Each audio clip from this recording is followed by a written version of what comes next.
Hello बच्चों, आज हम लोग मेट्रिक स्पेस में किसी भी सेट के डेरिवेटिव के सेट के क्लोज्ड होने या ना होने के बारे में चर्चा करेंगे। हम लोग आज ये देखेंगे कि अगर कोई भी मेट्रिक स्पेस लिया जाए, उसके किसी भी सबसेट का डेरिवेटिव लिया जाए तो वो ऑटोमेटिकली क्लोज्ड हो जाता है। ये इंपॉर्टेंट थ्योरम में काउंट होता है। देखिए कैसे हम लोग इस थ्योरम को प्रूफ करते हैं। थ्योरम है हमारा derivative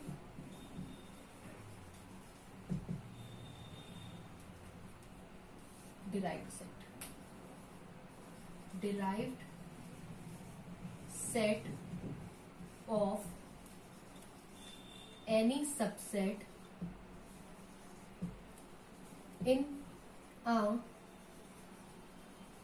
metric space is closed। इसमें हमको दिखाना क्या होगा कि अगर हम किसी भी सेट का मेट्रिक स्पेस में किसी भी सबसेट को ले लें तो उसका डिराइव्ड सेट क्लोज सेट होगा। देखिए, मान लेते हैं कि ये x, d हमारा मेट्रिक स्पेस है और e इसका कोई सबसेट है। तो आपसे कह रहा है derived set of e low. Derived set of e को हम लोग डिनोट करते हैं de या e डैश से। आपको इसको क्लोज्ड दिखाना है। देखिए, अगर e डैश को क्लोज्ड दिखाना होगा तो बहुत छोटी सी बेसिक चीज आपको बताई जा चुकी है। कहते हैं कि अगर e डैश क्लोज्ड होगा तो इसके सारे points, all points of e dash is it's limit point. E dash के सारे पॉइंट उसके लिमिट पॉइंट होंगे। तो हम लोग करेंगे क्या, मान लेंगे कि x ई डैश का लिमिट पॉइंट है और मान लेंगे कि x ई डैश में पाया नहीं जा रहा है। तो दो बातें इसमें से निकल कर आएंगी। पहली चीज तो x ई डैश का लिमिट पॉइंट है। दूसरा, अगर हम ये दिखा दें कि x ई डैश में ही पाया जा रहा है तो x का एक आर्बिट्रेरी लिमिट पॉइंट, x जो कि e डैश का एक आर्बिट्रेरी लिमिट पॉइंट है, वो e डैश में ही पाया जाएगा।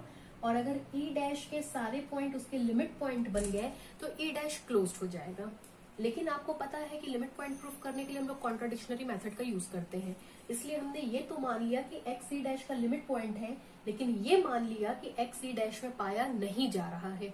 अंत में दिखाएंगे कि कोई ऐसी एक मिस्टेक हो रही है जो कि नहीं होनी चाहिए। वो मिस्टेक इसलिए सामने आ रही है क्योंकि हमने कुछ गलत माना है। और गलत क्या माना है कि x e डैश में पाया नहीं जाएगा।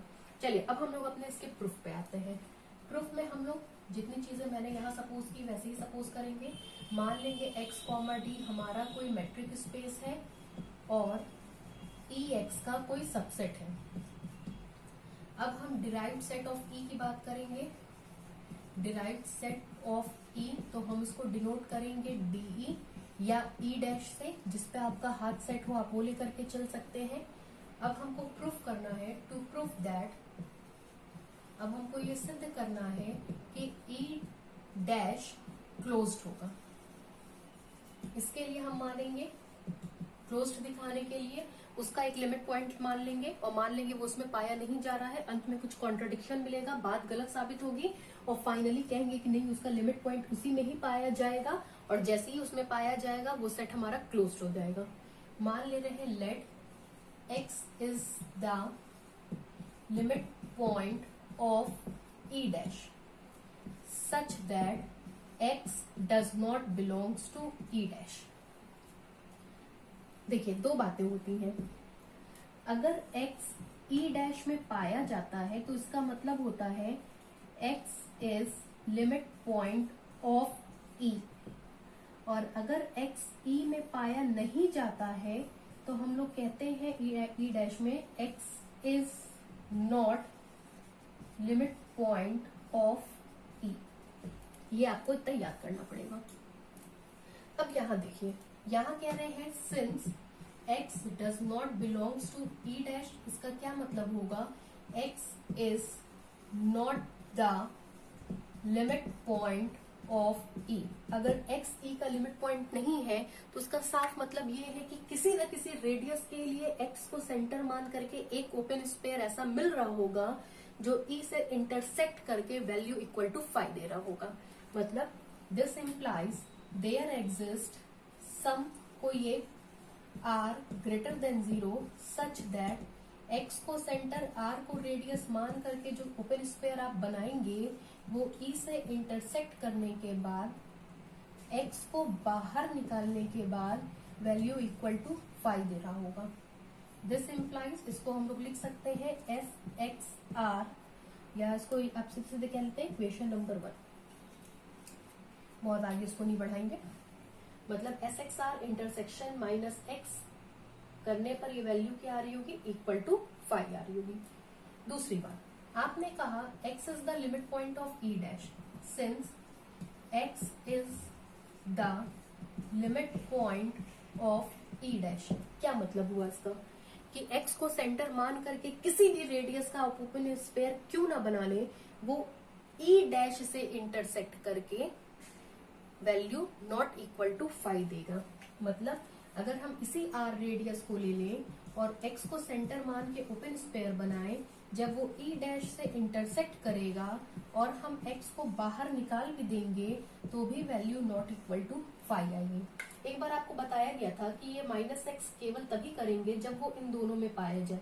अगर किसी एक में भी ये x नहीं पाया जा रहा है तो उसको बाहर निकालने या ना निकालने की कोई भी वैल्यू नहीं होती है।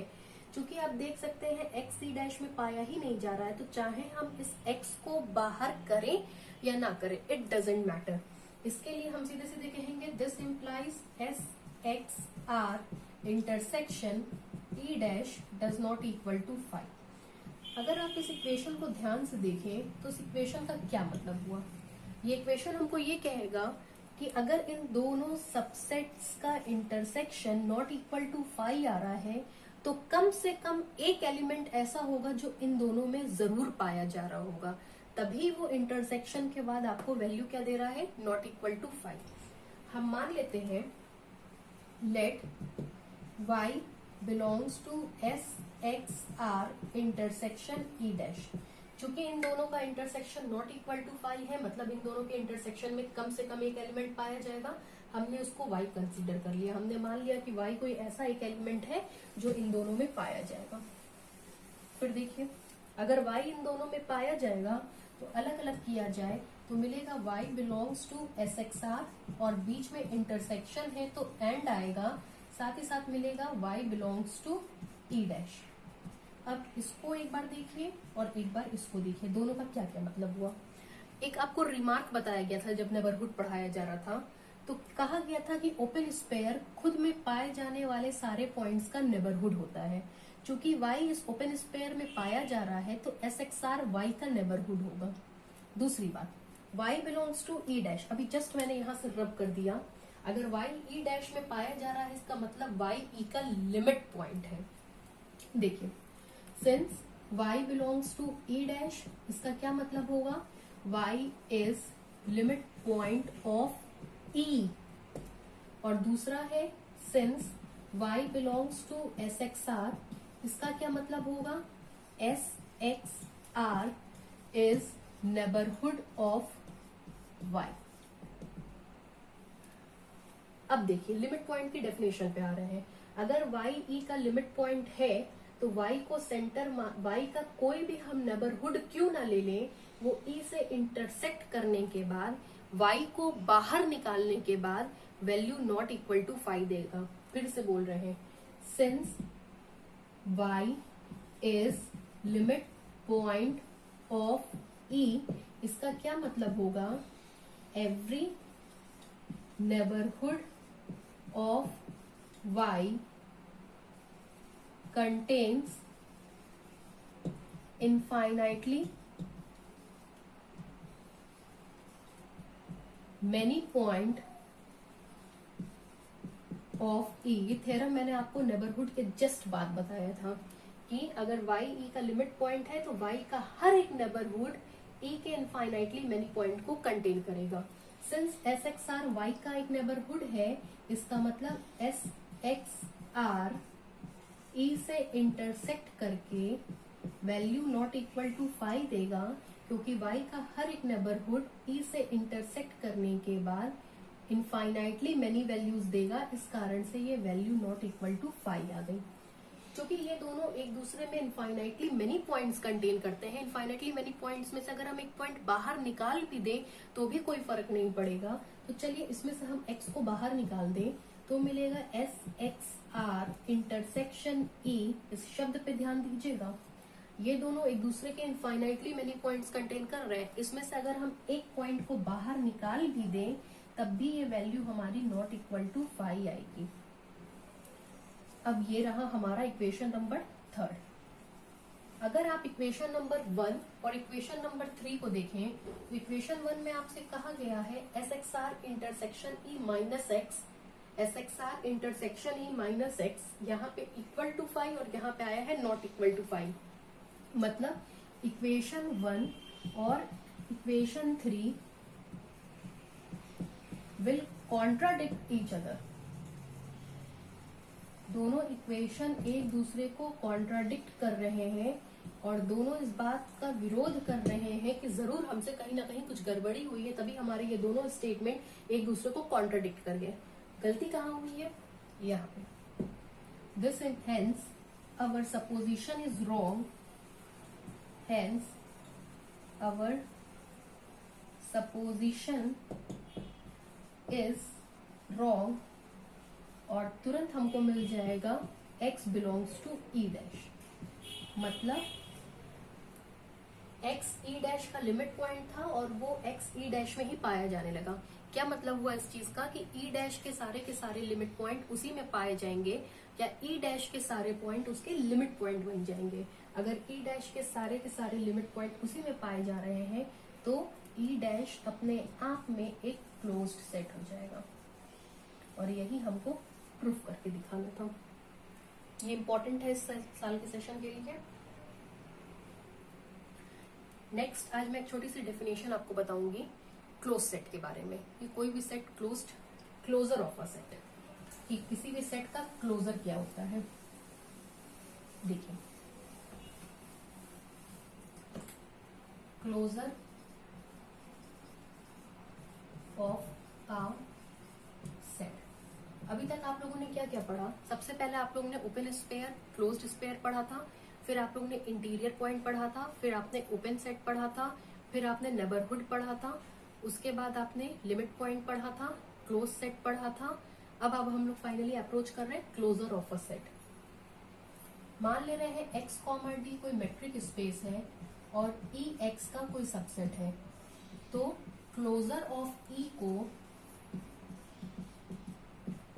इस तरीके से दिखाते हैं या फिर इस तरीके से लिखा जाता है। x, d metric space E x का कोई सबसेट, तो क्लोजर ऑफ ई को हम लोग इस तरीके से लिखते हैं। कहते हैं ई क्लोजर का मतलब होता है कि वो ई के तो के सारे पॉइंट्स को रखेगा ही, साथ ही साथ ई के लिमिट पॉइंट्स को भी रखेगा। मतलब किसी भी सेट का क्लोजर ई के पॉइंट्स को तो रखेगा ही रखेगा, उसके के सारे लिमिट पॉइंट्स को रखेगा। तो ऐसी कंडीशन में हम करते क्या, अगर हमको x, d दिया गया हो, उसका सबसेट e दिया गया हो, तो पहले हम ये चेक करते हैं कि स्पेस के कौन कौन से पॉइंट्स उसके लिमिट पॉइंट्स बन रहे हैं। स्पेस के जो जो पॉइंट्स उसके लिमिट पॉइंट्स बनते हैं उसको हम लोग यहाँ रखते हैं। उसके बाद ई क्लोजर की वैल्यू निकालते हैं, तो उसमें ई के तो पॉइंट्स आ गए, ई के अलावा स्पेस के वो सारे भी पॉइंट्स आएंगे जो उसके लिमिट पॉइंट्स बनाते हैं। मतलब E closure is equal to collection of points of E and limit points of E. अब आपको ये डाउट हो रहा होगा कि भाई ई के पॉइंट्स को तो ले ही लिया, अब लिमिट पॉइंट का क्या मतलब है? तो ये ध्यान रखिएगा, लिमिट पॉइंट ऑफ ई में स्पेस के भी पॉइंट इंक्लूड होते हैं, पॉइंट्स ऑफ स्पेस भी इंक्लूड होता है, ये ध्यान रखिएगा। मतलब जब भी हम लिमिट पॉइंट ऑफ ई की बात करेंगे तो उसमें ई के तो पॉइंट्स आएंगे ही आएंगे, स्पेस के वो सारे भी पॉइंट्स आएंगे जो उसके लिमिट पॉइंट बना रहे होंगे। अब इस पे बेस्ड कुछ प्रॉपर्टीज हैं, कुछ थ्योरम्स हैं, उनकी स्टडी हम लोग नेक्स्ट लेक्चर में करेंगे। आपको अगर ये पेज पसंद आए तो प्लीज लाइक करें, सब्सक्राइब करें और भी अपनी बहुत सारी क्वेरीज भेजें जो भी आपको डाउट हो। Thank you.